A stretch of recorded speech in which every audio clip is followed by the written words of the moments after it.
यस रेकर्डिङमा चाहिँ जुन अगाडि हामीले पढेको business exemption and concession related कुरा थियो त्यसमा भएको एमेन्डमेन्टहरू के कस्तो एमेन्डमेन्ट छ त भन्ने बारेमा छोटो एकचोटि सर रिभाइज गर्नेछौँ एमेन्डमेन्टवाला पोर्सन जुन चाहिँ हाम्रो 78 79 वाला चाहिँ हामीले पढेका हौँ 79 80 को लागि एप्लिकेबल भएको एमेन्डमेन्टहरू जुन आएको छ स्पेशली सेक्सन 11 रिलेटेड चाहिँ हामी यहाँ कभर गर्छौँ है त ल मैले टाइम वेस्ट नगरिकन अगाडि बढ्न चाहे हाम्रो यो पीडीएफ हामीले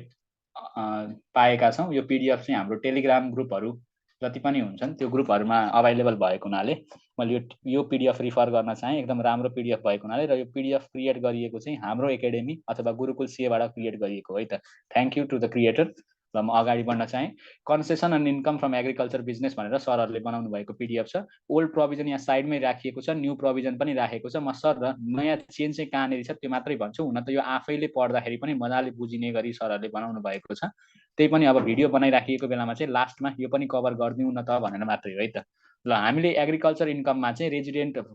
रजिस्टर्ड फर्महरू कोअपरेटिभ बडीहरू त्यसपछि कम्पनी पार्टनरशिपहरूले चाहिँ एग्रिकल्चर इन्कम डिराइभ गर्छ भन्ने पहिला 50% वाला पढाएको थियौँ यो चाहिँ हाम्रो यो इन्कम जुन नयाँ बजेट आएको छ त्यो बजेटले चाहिँ यसलाई प्रोभिजन अनुसार चेन्ज गरेको छ भनेर बुझ्नु पर्यो ओके त्यसमा चाहिँ हाम्रो 50% बाट 100% बनाएको छ र एग्रिकल्चर बिजनेस मात्रै नभएर अब चाहिँ कोल्ड स्टोरेजको काम गरेर अथवा डिहाइड्रेटिङ भेजिटेबल डिहाइड्रेट गर्ने खालको बिजनेस गरेर पनि यदि कसैले भन्दाखेरि कसले भन्दा रजिस्टर्ड फर्म कम्पनी पार्टनरशिप अथवा कर्पोरेट बडीले चाहिँ के काम गरेर भन्दा एग्रिकल्चर बिजनेस कोल्ड स्टोरेज अथवा भनौँ डिहाइड्रेटिङ भेजिटेबल डिहाइड्रेट गर्ने खालको कामहरू गरेर चाहिँ इन्कम जेनेरेट गराएको छ भनेदेखि त्यस्तो इन्कममा 100% ट्याक्स एक्जेम्प्ट हुन्छ भनेर भनेको छ है त ओके फर्स्ट हामीले सकेका छौँ अब सेकेन्डमा हामी जाउँ सेकेन्डमा चाहिँ हाम्रो के छ भन्दाखेरि यो industry in under developed area भनेर भनेको छ जुन चाहिँ हामीले 70 80 90 100 वाला कुरा पढिरहेको थियौँ त्यसैमा चाहिँ अलिकति चेन्ज आएको रहेछ यहाँ के भनियो भन्दाखेरि ओल्ड प्रोभिजनमा चाहिँ हामीले पढ्दाखेरि कर्णाली प्रोभिन्स भनेर पढाएको थियौँ अब नयाँ प्रोभिन्समा चाहिँ हाम्रो के भनेको छ भन्दाखेरि hilly district of Sudurpashchim province पनि थपिएको छ हिल्ली डिस्ट्रिक्ट अफ सुदूरपश्चिम प्रोभिन्समा पनि के भनेको छ भन्दा 15 वर्षसम्म इम्प्लोइमेन्ट प्रोभाइड गर्नु पर्यो 100 नेपाली सिटिजन भन्दा बढीलाई र 15 वर्षसम्म चाहिँ इन्कम ट्याक्स एक्जेम्प्ट हुन्छ भनेर भनिएको छ है त यो हामीले माथिका पोर्सनहरू सकिसकेका छौँ त्यही भएर मैले यहाँ पढ्न चाहिनँ त्यसपछि अर्को हाम्रो प्रोभिजन आएको छ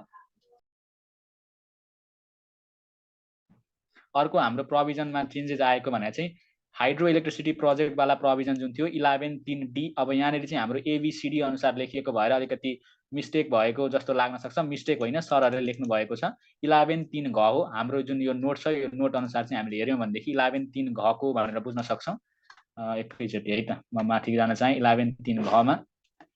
3 घ ओके यो हाम्रो लाइसेन्स जुन प्रोभाइड गर्ने भनेको थियौँ त्यो रिलेटेडमा चेन्ज आएको छ त्यो रिलेटेडमा सानो चेन्ज के आएको थियो भन्दाखेरि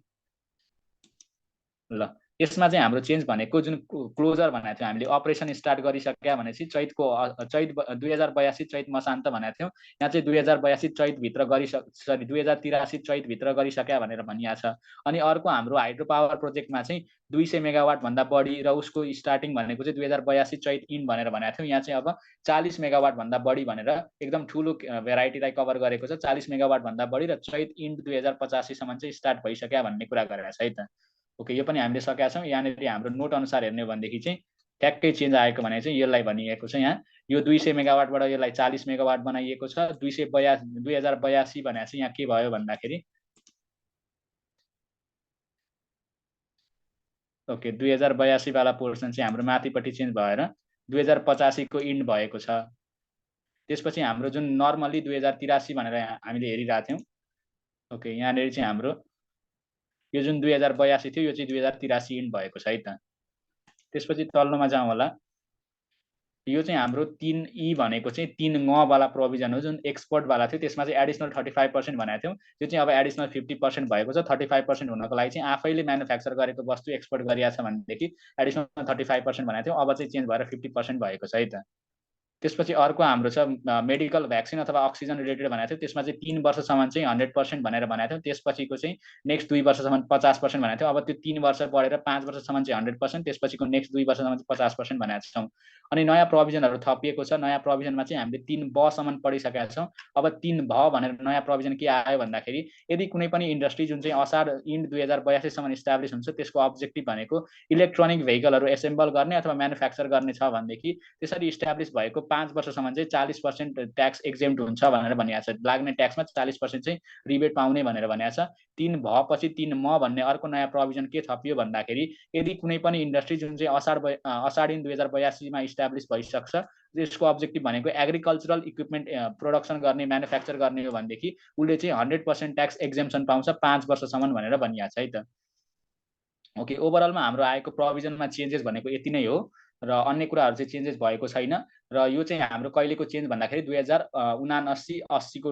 बजेटले चाहिँ चेन्ज ल्याएको कुराहरू छ। हामीले यो पनि कभर गरिसकेका छौँ र त्योभन्दा अगाडि हामीले अघि पनि भन्यौँ, सुरुमा पनि राखेको हो भिडियोमा चाहिँ 78-79 को लागि भनेर चाहिँ हामीले कभर गरेकै जुन पार्टमा भिडियो बनाएको छौँ त्यही अनुसारको है त। Thank you everybody till here. अहिलेसम्म जसले सुनिदिनु भयो, हेरिदिनु भयो, सबैलाई धेरै धेरै धन्यवाद। हामीले यो सँगै सेक्सन 11 को रिभिजनवाला पोर्सन पनि कभर गरिसकेका छौँ है त। Thank you everyone.